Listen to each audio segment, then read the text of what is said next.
बिस्मिल्लाहिर्रहमानिर्रहीम। अस्सलाम वालेकुम बच्चों, welcome to my YouTube channel physics times.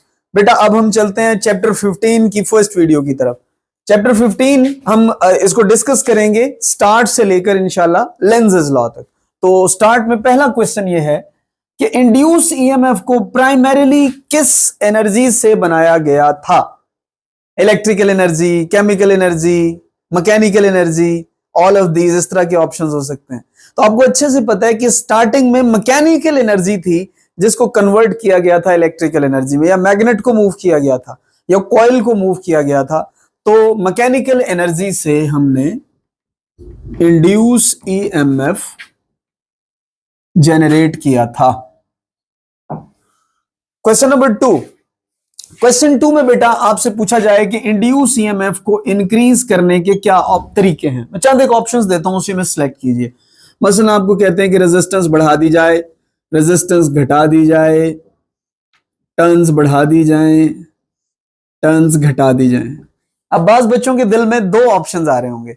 जिनके पास ये फॉर्मूला है माइंड में कि EMF is equal to IR, वो सोचेंगे कि रेजिस्टेंस बढ़ाने से ईएमएफ बढ़ सकता है। और जिनके माइंड में ये फॉर्मूला होगा N delta phi over delta T, वो ये कहेंगे कि इंड्यूस ईएमएफ को बढ़ाने के लिए टर्न्स को बढ़ाना चाहिए। कुछ बच्चों के माइंड में आएगा कि बोथ का ऑप्शन होना चाहिए था, लेकिन आपको अच्छे से पता है कि इंड्यूस ईएमएफ रेजिस्टेंस से आजाद होता है। हमारी बुक का शॉर्ट क्वेश्चन भी है, तो वो शॉर्ट क्वेश्चन की डिटेल आप पढ़ेंगे तो क्लियर हो जाएगा। तो induce EMF is independent from the resistance, so only rise in the turns is the correct option.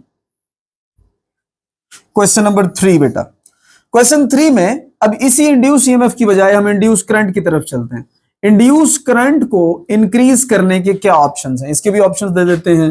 इसके अंदर आपको क्या देते हैं कि फील्ड को बढ़ा दें, या फील्ड को, magnetic field, B for magnetic field, magnetic field को डिक्रीज कर दें। इन दोनों में से कोई एक ऑप्शन आपको लेना है। अब आई के फॉर्मूले में जब आप जाएंगे तो आई इक्वल होता था induce EMF divided by resistance. मैं इंड्यूस ईएमएफ का वो फॉर्मूला लगा लेता हूं, वीबीएल लगा लेते हैं, वीबीएल ओवर आर। और इस फॉर्मूले को देखकर वाज़ेह तौर पे पता लग रहा है कि बी को जब इंक्रीज करेंगे तो इंड्यूस करंट भी इंक्रीज हो जाएगा। Question number 4।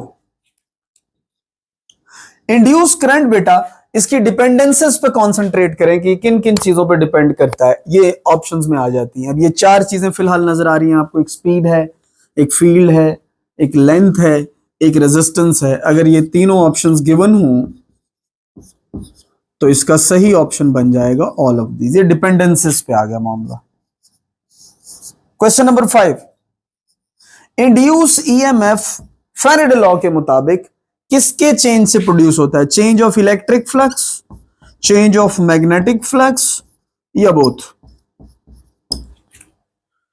आपको फॉर्मूले की तरफ जाना पड़ेगा। EMF is equal to N delta phi over delta T, and delta phi was the change in the magnetic flux. So correct option is change in the magnetic flux. Question number 6। At what angle induce EMF is half of the maximum induce EMF? इसके लिए formula आना चाहिए। Induce EMF is equal to VBL sine theta.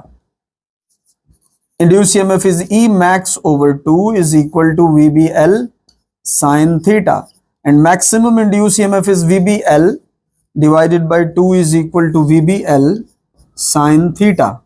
VBL cancels VBL, sin inverse half. Theta is equal to sin inverse 1 over 2. It will be 30 degrees. So 30 degree वो angle है जिस पर sign का value half हो जाता है। मैंने वैसे बताया हुआ है 30 डिग्री पर साइन हाफ हो जाता है, 60 डिग्री पर कॉज हाफ हो जाता है, और 27 तकरीबन 26.9 कुछ बनता है, तो 27 पर tan जो है वो हाफ हो जाता है। Question number 7। क्वेश्चन 7 में बेटा आपको कंफ्यूज करेगा बहुत ज्यादा, यानी आपको v की कोई वैल्यू दे देगा, B की कोई वैल्यू दे देगा, L की वैल्यू दे देगा, और यहां स्टेटमेंट गिवन होगी पैरेलल। ये पैरेलल का वर्ड जो है ना, वो सारे किए किराए पर पानी फेर देगा। हम इनको मल्टीप्लाई करते हुए रह जाते हैं। यानी इंड्यूस ईएमएफ का फार्मूला VBL नहीं होता हर दफा। हर दफा आपको इस तरह सोचना है, VBL sin थीटा। जब थीटा ही 0 डिग्री दे दिया तो अब V की जो भी वैल्यू हो 0.5, V की वैल्यू 10 टेस्ला, लेंथ की वैल्यू 5 मीटर, उनको मल्टीप्लाई करने की कोई जरूरत ही नहीं है, क्योंकि आपके पास एंगल 0 दे दिया तो सारा का सारा आंसर 0 हो जाएगा। So there will be no induce EMF if parallel is given. Question number 8 बेटा, क्वेश्चन 8 में ये बताइए कि लेंजेस लॉ किसकी डायरेक्शन को डिटरमिन करता है। ऑप्शंस ले सकते हैं, दो ही ऑप्शन दूंगा, इंड्यूस ईएमएफ, इंड्यूस करंट, किसकी डायरेक्शन डिटरमिन करता है। अच्छा, वाह जी वाह, क्या बात, सुभान अल्लाह, इंड्यूस करंट बिल्कुल दुरुस्त है। क्वेश्चन नंबर 9 बेटा, अगर एक रिंग यूनिफॉर्म फील्ड में से पास हो रहा हो, if a metallic ring is passing through a uniform magnetic field, what will be the induced EMF? Maximum, zero, positive, negative? जी, फैराडे लॉ लगेगा, n delta phi over delta T, चूंकि uniform field में flux होगा constant, so change of flux will be 0, so induced EMF is n into 0 over delta t, answer will be 0। तो induce EMF की value 0 हो जाती है बेटा। उसके बाद क्वेश्चन 10 पर चलते हैं। लेंजेस लॉ किस कंजर्वेशन को फॉलो करता है। कंजर्वेशन के आपको लॉज अच्छे से याद होंगे, एक कंजर्वेशन ऑफ एनर्जी था, एक कंजर्वेशन ऑफ मोमेंटम था, एक मैस था और एक चार्ज था। इनमें से बताना है कौन सा कंजर्वेशन यहां पर फॉलो होगा। So right answer is conservation of energy. Question number 11, जिस कॉइल के साथ बैटरी अटैच होती है उस कॉइल का क्या नेम है, और जिस कॉइल के साथ लोड अटैच होता है उस कॉइल का नेम आपने बताना है।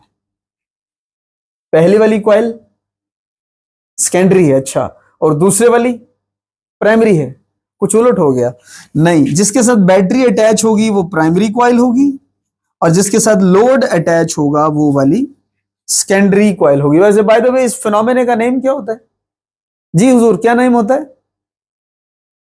सेल्फ इंडक्शन या म्यूचुअल इंडक्शन? म्यूचुअल इंडक्शन, इसका आंसर होता है म्यूचुअल इंडक्शन। नेक्स्ट कुछ वैल्यूज वाली चीजें हम कर लेते हैं। जैसे एक इक्वेशन है आपके पास, R is equal to induce EMF over current N delta phi over delta T. ये फार्मूला एज इट इज तो बुक में नहीं लिखा हुआ, लेकिन ये बार बार यूज कर रहा हूं, दूसरी बार यूज कर रहा हूं इसे।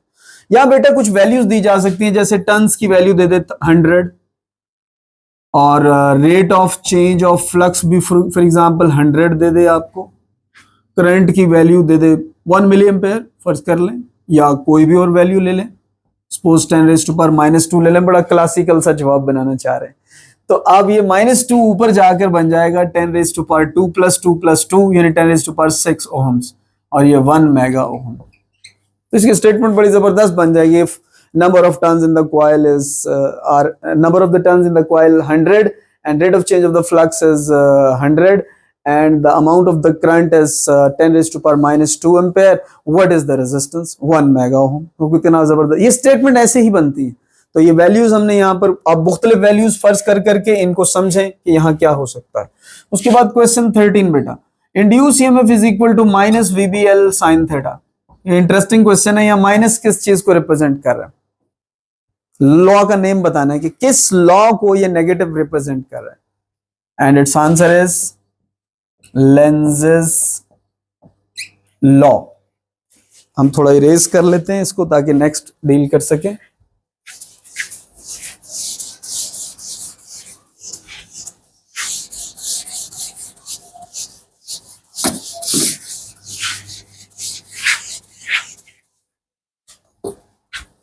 क्वेश्चन 14 बेटा डायग्राम से पूछते हैं आपसे। ये फर्ज कर लीजिए कि एक कॉइल आपके पास ऐसे it is attach with a galvanometer, और एक बार मैग्नेट को आप इससे दूर लेकर जा रहे हैं। तो मेरा क्वेश्चन ये है कि what will be the pole, name of the pole at this face. तो लेंजेस लॉ लगाएंगे, जब मैग्नेट दूर जाएगा तो कॉइल कोशिश करेगी कि दूर ना जाए, और दूर ना भेजने के लिए इसको ऑपोजिट पोल जनरेट करना पड़ेगा, and the pole will be south. Question number 15, open loop में इंड्यूस ईएमएफ हो सकता है, इंड्यूस करंट हो सकता है, या दोनों हो सकते हैं? दोनों। जब सर्किट क्लोज ही नहीं होगा तो उसमें फ्लो कैसे पॉसिबल होगा, और फ्लो नहीं होगा तो करंट कैसे होगा? तो ओपन में कभी भी क्या नहीं हो सकता, करंट। तो जाहिर है बोथ भी नहीं हो सकता, तो सही ऑप्शन होगा induce EMF. Question 16, same question as question 14, सिर्फ यह है कि आपने मैग्नेट को स्टेशनरी कर देना है। मैग्नेट मूव कर रहा था ना, उसको स्टेशनरी कर देंगे, तब बताना है कौन सा पोल होगा, साउथ ही रहेगा या नॉर्थ बन जाएगा? जी जी, साउथ होगा या नॉर्थ हो जाएगा? साउथ ही रहेगा। अच्छा, चूंकि साउथ जनरेट हो चुका है तो जाहिर है वो साउथ ही रहेगा, ऐसे ही? नहीं, बिल्कुल ऐसा नहीं है। जब स्टेशनरी रहेंगे बच्चों तो चेंज ऑफ फ्लक्स जीरो हो जाएगा, इंड्यूस ईएमएफ जीरो हो जाएगा, इंड्यूस करंट भी जीरो हो जाएगा। जब करंट ही नहीं रहेगा तो फील्ड भी जनरेट नहीं होगी और पोल भी कोई नहीं होगा, नो पोल।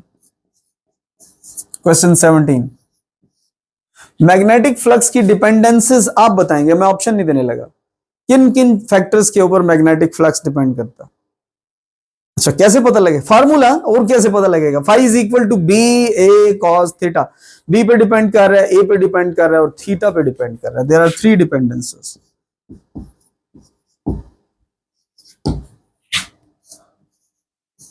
क्वेश्चन 18, कुछ साइंटिस्ट के नेम पे मैं आपको पूछ लेता हूं। 2 चीजें मैं दे रहा हूं, आपने बताना है कि ऑस्टेड ने क्या कहा था। आई से बी प्रोड्यूस होता है, ये एक स्टेटमेंट है। दूसरी, rate of change of flux produces the induce EMF. तो पहली स्टेटमेंट दी थी ऑस्टेड ने कि आई से बी प्रोड्यूस होता है। और बेटा 19 में हेनरी है और दूसरे बंदे का नाम है Faraday.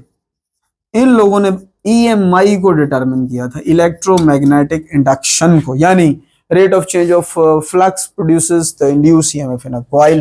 And the last question of this section, delta phi over delta t का यूनिट बताएं। अब वही एक मेथड तो है लेंथ थी, अब फाई का यूनिट पुट करेंगे, वेबर, फिर टाइम का सेकंड, फिर उसे ओपन करते चले जाएं। यह एक आसान तरीका है, आपको इक्वेशन आनी चाहिए। इंड्यूस ईएमएफ के ये इक्वल है और इंड्यूस ईएमएफ का यूनिट वोल्ट होगा। So it's answer is volt. Thank you so much बेटा, आप वीडियोस को बहुत गौर से देखा करें और इसको शेयर भी करें और चैनल को सब्सक्राइब भी करें, और स्टडी के लिए अपने आप को वक्फ कर दें। अपनी जितनी आपकी एक्स्ट्रा करिकुलर एक्टिविटीज हैं उनको बिल्कुल रोक दें, और अपना बहुत सारा ख्याल रखें। नेक्स्ट वीडियो तक, तब तक के लिए अल्लाह हाफिज।